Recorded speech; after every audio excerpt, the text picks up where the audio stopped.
My name is Olivia. This is Books and Big Ideas. It's now time for the Booktubeathon wrap-up that I kind of miserably failed at. Also, a quick shout out, I'm kind of trying to move back so you can see this, to Book Riot and Out of Print for this like Pride Bookish t-shirt. I love it a lot. It's also super comfy. Anyway, it's also like a limited time thing, so you probably can't get it, but that's where I got it in case you're curious. So, a recap. Booktubeathon, first time. Never done a readathon before. Didn't know beforehand what my work schedule was going to be like. It ended up had like a lot of appointments and busy stuff that week, but I decided to go realistic and chose 3 books. And the challenges I chose were read a book about something you want to do, which was On Writing by Stephen King, because I need to write, or want to write, but also need to write. A book with green on the cover, I chose 100 Years of Solitude by Gabriel Garcia Marquez. And for the book like read with a hat on, I chose A Purple Summer, Notes on Lyrics of Spring Awakening by Stephen Sater. I also did the Flip a Coin challenge. And for that one I ended up with On Writing by Stephen King, but it kind of didn't matter because I knew I was going to like read this sometimes and then try to read Marquez a little bit. That kind of didn't happen. Basically, the first day I sat down, I read the first like 100 pages section of this. The first section of this is like a memoir of his life and I was growing up and loving horror movies and submitting his first writing like kind of through to like his writing breakthrough through his alcoholism and stuff, and I generally enjoyed that section a lot. Generally good like writing motivation, and the best thing about that section was how he talked about his alcoholism and how even though he wrote books during this time that were like super successful, like Misery and The Shining, which he kind of realizes now were kind of like metaphors for his life as a writer. So he like made a point to talk about how like Hemingway and the Roaring Twenties and Fitzgerald and those authors and their works kind of perpetuate the idea that like, oh, writers and creatives, we need to be like on drugs and alcohol to like really reach the creative place, but really that's like dangerous, and that's a dangerous myth. And I was like, good, so glad you pointed that out because that's an important thing. But then the next day I was like, okay, I'm gonna read like the whole like next writer's toolbox section and everything. I could like probably finish it that day. It's only like 200 some. Okay, it's like 280 pages. At the back there's just like a list or an example of his writing and stuff. So I was, he called this a short book. I think that's hilarious. This is like a decent average size book to me, but whatever. And you get through the technical part in which he decides to, rail against adverbs and passive voice, and I was just like, okay, the true like textbook cliche, whatever. But then you get to this part where he has this advice about like your writing life, and the first thing is like read a lot, write a lot, and that sounds good on paper. Okay, fine, except like the way he talks about it is frustrating to there were some things I genuinely didn't understand recently about like good writers and adequate writers, and I didn't understand that, and it kind of sounded a bit insulting. But here's what I have a problem with, and that kind of almost sent me into a panic attack.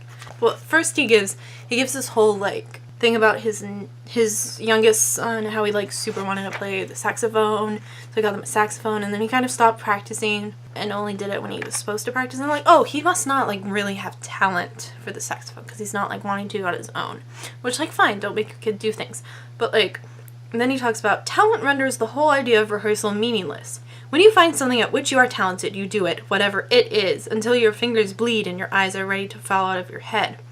Even when no one is listening or reading or watching. Every outing is a bravura performance because you as the creator are happy. Perhaps even ecstatic. That goes for reading and writing as well as for playing a musical instrument, hitting a baseball, or running the 440. The sort of strenuous reading and writing program I advocate, 4 to 6 hours a day, every day, will not seem strenuous if you really enjoy doing these things and have an aptitude for them. In fact, you may be following such a program already. If you feel you need permission, like, here, take my permission, whatever. Here's the problem with that. He makes it sound like talent is equatable to enjoyment. And, like, Stephen, like, I get you were writing during your alcoholism period and you were super successful, but, like, people have depression and people cope in different ways. And some people have, like, ADHD and like executive dysfunction from anxiety and stuff like that. Like they have trouble managing their time and they have trouble like, focusing for like to write 100,000 words a day like he suggests to start. Like, it's true you need to make time for it, but it just really bothered me, and I think it's just super ableist and just not taking into account the way people's minds work all over the world. And so I was super angry. I really couldn't. Also, this is the other problem with this book is not like a marathon book. It's just because you're reading it. I'm like, this week I'm only gonna read as much as I can. And he's like, you need to write now. And I was like, I can't do this. So I was like, I need to write, especially after reading that. And so it was just really hard to marathon read. And then at the end he goes into his car accident, and so it gets back to like memoir-ish stuff. But the other issue I have with this also is that he has this query letter in here. It's like a terrible example of a query letter.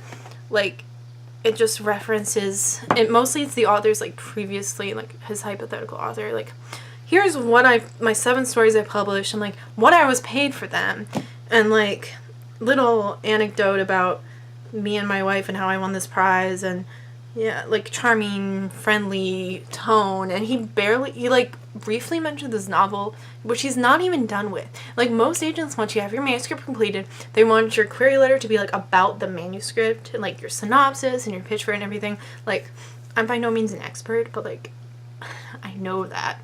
And like, this is the 10th anniversary edition of this book. It has this updated reading list of like his favorite books he read since like 2001 to 2010 or whatever. So why didn't we update that part? Because like, clearly he hasn't written a query letter in a very long time. Also, the sad thing was during the memoir parts, how like the payment for stories, like payment really hasn't changed, unfortunately, with magazines and stuff. Like, unfortunately, it's really sad. So that's where the title of this video comes from. I think the next day, at this point, I think this was August 1st, so this is like Wednesday now. So I decided to shift gears and start reading fiction, 100 Years of Solitude.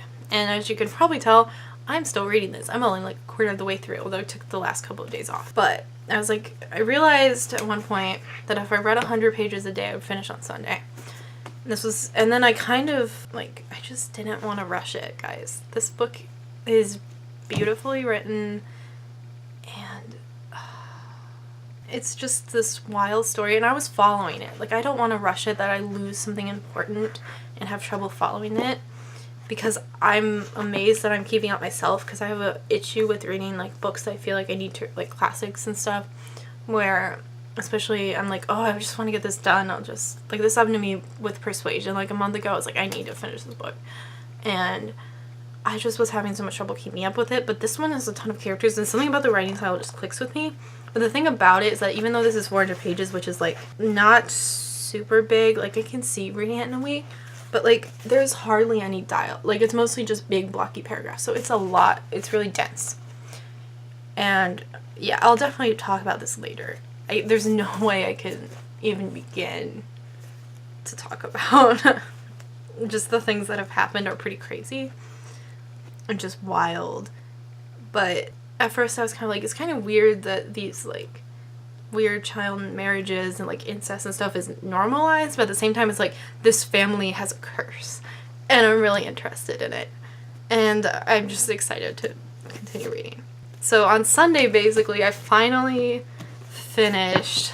I went back to this book, like, during the weekend, and I finally finished it, and it was just, it got better. He got to some good advice, although the query letter part was, again, no. Don't take that advice. I cannot recommend this in good faith. Like, especially if you are neuroatypical and you're writing in the 21st century, which I assume you are. This book was published in 2000. You can't rely on this for advice. You'd think they at least update it to acknowledge query letter on the internet and stuff, but some of his advice is good. I might use some of it in, like, even a class. Like, I liked how he was talking about describing things as, like, closing your eyes and imagining it, but then you have to delete. Like, if you say there's a cage, you don't have to say the cage was made of steel or the cage had bars on it, because we just kind of assumed what a cage looks like. We don't have to go into instructions. It's just description. I really like that. I'm going to use that in my classes, but I can't recommend it. I think I'll give it 3 stars. I don't really do star ratings, but I'm going to leave my Goodreads review below because that's where I got out all my thoughts on this. So book 1, challenge 1 completed. It was like 280 pages. Did this. Then that last day I read this, and I did not read it with a hat on because I really liked my hair that day and I didn't want to mess it up because I can get really stressed out about that. So the last 2 hours before midnight I finished this. And as I mentioned, I don't want to go into like all of the Spring Awakening stuff because again I think you should read it. Well, I mean, you can read it too, but listen to it, watch the Deaf West version. I think it's on YouTube. Please, it's so good. What I discovered through this was that the lyrics are just about as pretentious as they sound. He draws all these like comparisons to like Shakespearean characters and all these classic literature allusions that I just missed, and like, okay, cool. He didn't get really into depth of some things. Like one time he just kind of repeated one of the lines I thought was metaphorical, but I guess wasn't. He just kind of repeated like, Georg imagines, like, where it's like, okay, the line is like, only in and out your lips, the broken wishes washing with them to shore. And then he says, Georg imagines himself moving in and out that woman's lips, all the broken things he wished for washing away with the tide. Like, you just paraphrase that. You did not say what you wanted to say. But some things were interesting. I didn't really like what he said about Hanschen. Like, he made it sound like Hanschen and Ernst were doomed, and we get no sense of that in it. Also, like, they're the only... Like, we actually... And this is based on a play written in 1891, which, like, they're happy gays. They don't die. Like, that's revolutionary. And he makes it sound like they're all doomed. And he compares Hanschen to Othello, and I don't really agree with that. So that part bugged me. The insights into when he wrote things and how they wrote it and what they might have changed, I really liked. I wish he got more into detail. But I guess he only speak on the lyrics and not the music again. I mean, some songs, like, songs that are known as, like, the ones with the swear words, those he was just like, well, I thought this was obvious, but I want to make a few points. And that made me laugh. I really enjoyed that. So I think this is definitely something you should read. If you're, like, into Spring Awakening. Not, like, necessary, but I think it's really good. And I think the main thing I took away from this was how he mentioned how the characters, which if you're familiar with the production... It's like a play, and then they stop and speak in generally contemporary language, not always though. And that's like their inner thoughts. But one thing, even though there are like choir, parts where they're singing together, they don't really respond to each other. Like there's no dialogue in it. And so we talked about how the characters can't hear each other sing, and I was like, whoa, that's true. Like it's really true. And I didn't realize that. It sounds so basic that I should have. So that revelation was totally worth it. So as a wrap up, quick note, I have like my whole Booktubeathon journey and like on my Instagram story, so I'll try to leave that down below. I have like a saved story of me reading this and getting mad at Stephen King. So as I mentioned, I did like 2 challenges. Pages was 498, including what I read of 100 Years of Solitude. Like that's a good week, 500 pages. Like if I read 1 book a week, that's usually less than that, so that's great. I also listened to 30 minutes of an audiobook, which was Beyond the Sugar Sky by Shauna McGuire, like the 3rd of Every Heart a Doorway Wayward Children series. I really love them. Totally recommend the audiobook. I'll probably have to discuss this some other time. But I love that series right now. That's the first like true fantasy series that I'm continuing, and it's kind of blowing my mind because I've read them all this summer. And I never continue fantasy series or like start them. But it really helps that they're only like 200 pages or less, so... like 4-hour audiobooks, so I listened to like 30 minutes, so it was like a good like 1/8 of it, 1/10 of it maybe, and so, and then the total books would be like 2 1/4, which again, I mean, this isn't really a book to me, but I'm counting it because I know y'all are reading graphic novels and stuff, and I love graphic novels too, so we count this as a book in Booktubeathon. So overall, my first readathon experience, I just can't read all the time. I have to balance things. Like, as I mentioned, I got really stressed about not writing. And I also had tons of stuff to do that was generally fulfilling to me. But I can't read all the time, guys. I can't do the readathon thing. Especially not with these books. These were the worst books to choose. I should have chosen some YA books. But I'm glad I really started them because I do want to read them and finish them before I go back to college. and I'm loving 100 Years of Solitude. I think I'll do it again in general, but I'll be more wise about what I choose if I want to make it like a true readathon. So I'm going to sign off now and edit this monster because I'm like rambling all over the place. So I hope it turns out well.